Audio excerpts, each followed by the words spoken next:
સૌરાષ્ટ્રના એક કવિ ગિરીન જોશી, એમની એક પંક્તિ છે,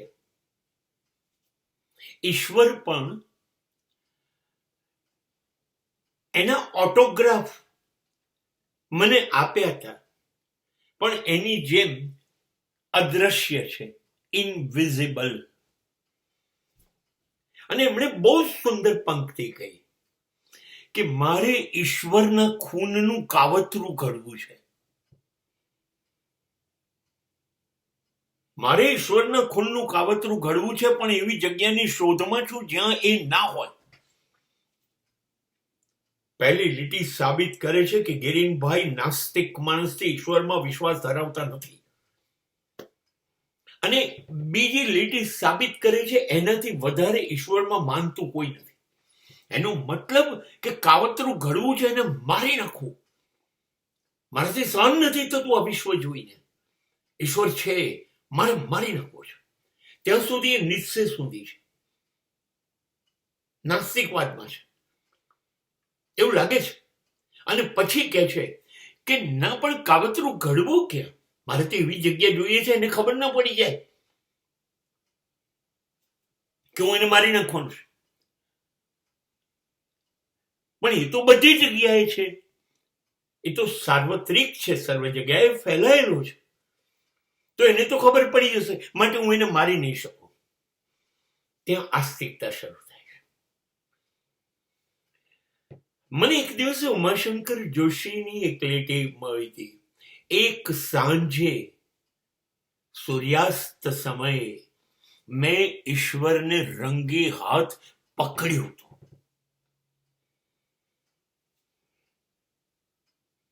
અને એ વાદળોને, આકાશને અને વૃક્ષોને સોનેરી રંગથી રંગતો હતો. જો શ્રદ્ધા જુઓ ક્યાં લઈ ગઈ. રંગે હાથ પકડ્યો હતો. હું ને તમે મળી જઈએ એવી રીતે કે છે નહીં. એનું ઉદાહરણ કેવું છે? એને વૃક્ષનો રંગ સૂર્યાસ્ત સમયે પાંદડાઓ ને ડાળીઓમાં બદલાયેલો જોયો. આ ઈશ્વર જ કરી શકે એવું એ માનતા થઈ ગયા. આકાશ જુદા જુદા રંગો બદલ થઈ ગયું. આપણે આ કામ કાગળ ઉપર નથી કરી શકતા. એવા રંગો આકાશમાં પેદા થયા, એવા વાદળોના રંગ બદલાયા. આ બધું માત્ર ઈશ્વર કરી શકે. એટલે મને લાગ્યું, મેં પકડી પાડ્યો. આ રહ્યો જે સૂર્યોદય સમયે, સૂર્યાસ્ત સમયે આકાશ બદલે છે, વાદળોના રંગો બદલે છે, દરેક મિનિટે વૃક્ષોને અલગ અલગ રંગમાં રંગે છે. આ જ ઈશ્વર છે.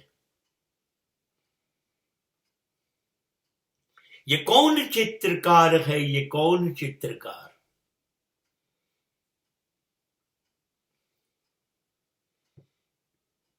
આ છે આસ્તિકવાદ, આ છે શ્રદ્ધા. કોઈ સવાલ નહીં, એ છે જ. અને એ જ બધું ચલાવે છે. એના સિવાય કોઈ કશું કરી ના શકે. કરી બતાવો. સૂર્યોદય, સૂર્યાસ્ત, આકાશના તારલા, આકાશના બદલાતા રંગ, સમુદ્રને મોજા, નદીઓની લહેરો. કરી બતાવો. નથી થતું. એનો એક અર્થ ઉપનિષદોએ જે આપ્યો તો એ થયો. ઉપનિષદોએ કહ્યું હતું સૂર્ય, ચંદ્ર, તારા, નદી, સમુદ્ર, પર્વત, જંગલો આ બધા ઈશ્વરનું ઐશ્વર્ય છે.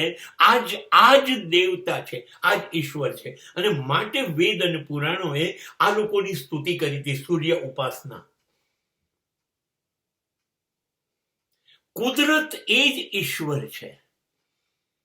અને આપણને ટેવ પડી ગઈ છે, આપણે જોઈએ છે 2 આંખ, 2 કાન, હાથ પગ વાળો ઈશ્વર. નહીં, ઈશ્વર આ રહ્યો, ક્ષણે ક્ષણે બદલાતો, ચારે બાજુ ફેલાયેલો છે. એ ઈશ્વર છે.